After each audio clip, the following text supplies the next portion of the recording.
Est-ce que les films Avengers représentent un handicap pour le Marvel Cinematic Universe? Voilà le sujet de cette vidéo, j'espère que ça vous plaira. Bonjour à vous, déjà c'est la moindre des choses, j'espère que vous allez bien, que vous avez passé une bonne journée, une bonne soirée, ça dépend bien évidemment à quel moment vous regarderez cette vidéo, mais dans tous les cas, j'espère que ça va pour vous. Je suis très content de vous retrouver du coup pour cette vidéo sur un sujet, alors pas très original, hein, qui existe depuis quelques années, mais qui est revenu sur le tapis, selon moi, sur ces derniers mois, concernant le MCU dans son actualité même, par rapport à différents projets, notamment deux, je citerai deux films dans cette vidéo, pour répondre ou pas, du coup, à cette problématique liée au film Avengers, à la franchise Avengers. Je m'explique. Les films Avengers sont aujourd'hui, enfin la franchise en elle-même est la franchise la plus connue, la plus populaire du MCU, et je dirais même peut-être aujourd'hui dans la sphère des super-héros, en vrai, du moins on n'a pas à rougir si on dit ça, je pense. Ce sont 4 films assez connus, qui ont très bien marché, hein, voilà, 4 films qui ont atteint le milliard de dollars, et 2 d'entre eux les 2 milliards même, donc c'est pas rien. Et puis ce sont aussi des films globalement assez appréciés, je dirais, alors ça va varier selon l'interprétation et la sensibilité de chacun, mais dans l'ensemble, ce sont quand même des films que les gens aiment bien. Le deuxième film, un petit peu moins que les autres peut-être, même si ces dernières années, il a eu une certaine réévaluation, et à juste titre, parce que s'il est très bien et il le mérite. Mais en tout cas, ce sont des films qui ont permis à l'équipe en elle-même des Avengers d'exploser au grand jour, et aujourd'hui, à l'heure actuelle, en 2023, je pense que si on demande à la plupart des gens de citer une seule équipe de super-héros, il y a de grandes chances que Avengers revienne dans beaucoup de réponses. Ce sont aussi des films qui représentent beaucoup de choses dans la diégèse du MCU, dans sa construction. C'est des gros films avec de gros enjeux assez ambitieux, où il y a le plus de crossover, la réunification des plus grands héros de la Terre, pour arrêter quelque chose qui menace soit la planète ou soit l'univers en entier. Ce sont les films avec du coup les plus gros enjeux, le plus d'impact au sein même du Marvel Cinematic Universe à chaque fois. Et justement, l'ambition des enjeux, de l'impact au sein même du MCU, c'est la principale problématique de cette vidéo. Et est-ce que du coup, par rapport à ça, par rapport à ce prisme-là, les films Avengers sont un handicap pour le MCU au sens général, et plus particulièrement pour les autres films qui peuvent aussi avoir le potentiel d'être assez énormes, d'assez ambitieux, et de presque être aussi gros que les films Avengers en eux-mêmes. Il y a quelques mois, Doctor Strange in the Multiverse of Madness était sorti, c'était en mai 2022, un film qui a globalement été apprécié, je dirais, même s'il n'a pas contenté tout le monde, évidemment, aucun film ne fait l'unanimité, ça n'existe pas, et c'est un film, voilà, que les gens, certains ont trouvé excellent, exceptionnel, incroyable, et puis d'autres, sympa sans plus, et il y en a aussi qui ont pas mal été déçus du film, pour des raisons très simples, c'est qu'ils s'attendaient, avaient imaginé quelque chose d'autre, quelque chose de plus gros, quelque chose de plus ambitieux, et le film, dans sa conclusion, dans sa finalité, n'a pas été ce qu'ils espéraient, pour une raison très simple, c'est qu'ils s'imaginaient plus, tout simplement, je pense, par rapport à Doctor Strange. Déjà, en lui-même, c'est un personnage avec beaucoup de potentiel, qui est très stylé, donc rien que ça. Un univers aussi autour de lui assez conséquent, on peut faire beaucoup de choses avec tout l'aspect magique, univers mystique du MCU, mais aussi le multivers, c'est dans le titre, évidemment, et c'est quelque chose d'assez primordial aujourd'hui dans le MCU, c'est même la thématique principale, on est dans l'arc du multivers. Donc forcément, toutes ces choses-là faisaient que les gens attendaient énormément de ce film, et pas mal, du coup, je le répète, m'ont été déçus parce que le rendu leur a procuré une certaine frustration, avec cette impression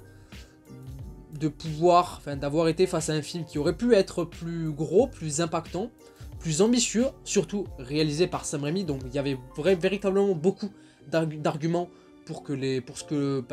par rapport au fait que les gens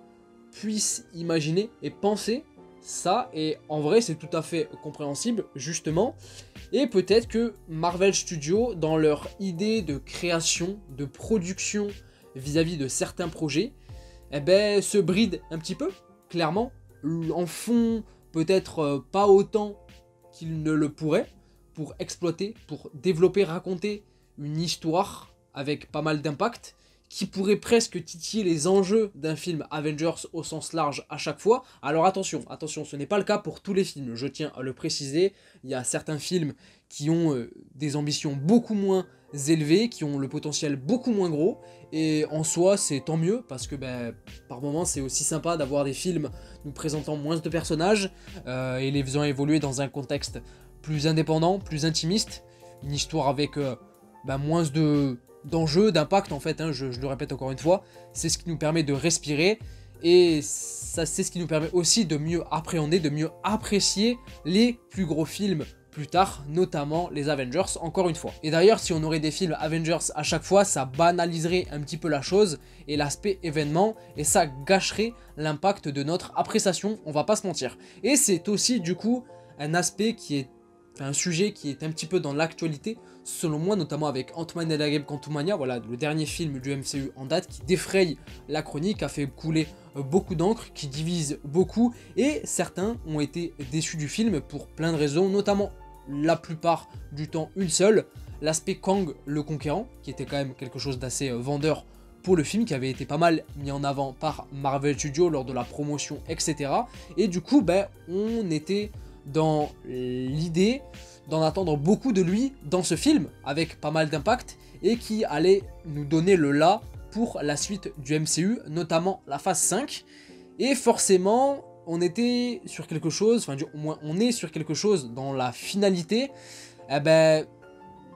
d'assez peu ambitieux, peu sérieux, peu impactant, par rapport à ce que ça aurait pu être. C'est justement un aspect qui a pas mal déçu les gens, dont moi, je vous dis la vérité, même si j'ai pas trouvé le film horrible en lui-même.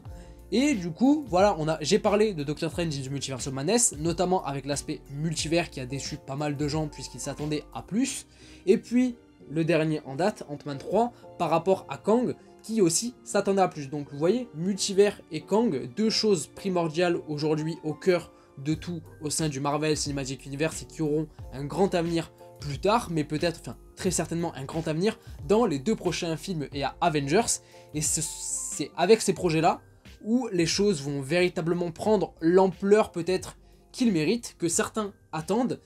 et qu'ils auraient aimé retrouver justement dans les derniers films, mais Marvel Studios sont peut-être dans une optique où ils font le strict minimum pour préparer, teaser, introduire la chose, nous donner envie, et en garder sous le coude tout simplement pour les prochains films Avengers. Je le répète, je crois que je me suis beaucoup répété dans cette vidéo, encore une fois je m'en excuse, mais moi je pense que c'est une des idées, c'est une des volontés de la part de Marvel Studios en interne, pour pas exploiter la chose tout de suite et ne pas devoir se retrouver à faire quelque chose d'hyper gros, d'hyper conséquent, d'hyper ambitieux, ce qui reviendrait même à faire quelque chose d'impossible peut-être pour les films Avengers, parce que déjà je pense qu'on peut partir du principe dans une certaine logique où les films Avengers doivent être plus conséquents, doivent être plus impactants que le précédent, à chaque fois. Alors ça sera peut-être pas le cas d'un point de vue de la qualité en elle-même, mais sur l'aspect du divertissement, du moins, c'est quelque chose de primordial. Chaque film Avengers qui sort doit être plus gros, plus impactant que le précédent qui sort. Je pense qu'on peut partir de ce principe-là, et si les films Avengers doivent être plus gros, plus impactants que tous les autres films du MCU qui sont sortis juste avant et qui présentaient aussi des enjeux assez énormes, assez gros, ce serait assez compliqué en termes de production, de création de la part de Marvel, qui s'engagerait à faire des trucs de ouf, hein, en termes de budget, de planning, enfin ça paraît particulier, ça paraît énorme. Donc voilà, je me dis que en vrai, les films Avengers, on les aime, on les apprécie de tout cœur, au plus haut point, évidemment. Voilà, moi c'est des films que j'aime beaucoup, ça fait partie de mes films préférés de super-héros, je le dis. Alors certains sur différents degrés, mais voilà. Et on les attend évidemment énormément, sur les deux prochains notamment. Mais d'une autre prisme, enfin du moins d'un autre prisme, d'une autre grille de lecture, ça peut jouer sur l'influence et l'impact des autres films, qui auraient aussi le potentiel d'être assez gros, mais le rendu est peut-être bridé volontairement pour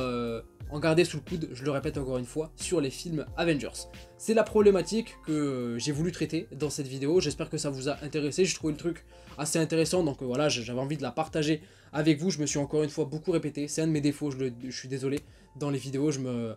répète beaucoup, et c'est encore le cas là, directement, je m'en excuse une dernière fois. J'espère que vous l'avez apprécié, cette petite vidéo, ce petit sujet. N'hésitez pas de votre côté à me dire en commentaire ce que vous pensez de tout ça, qu'on en débatte, ça peut être très intéressant. Et à liker, à vous abonner aussi si ce n'est pas déjà fait. Enfin bref, vous connaissez les automatismes de YouTube, mais vous n'êtes obligé de rien. Rien le fait de voir les vidéos, de la regarder, c'est déjà énorme. Donc merci à vous. Et puis voilà, je vous dis à la prochaine, je vous fais plein de bisous et prenez soin de vous et de vos proches. Ciao ciao.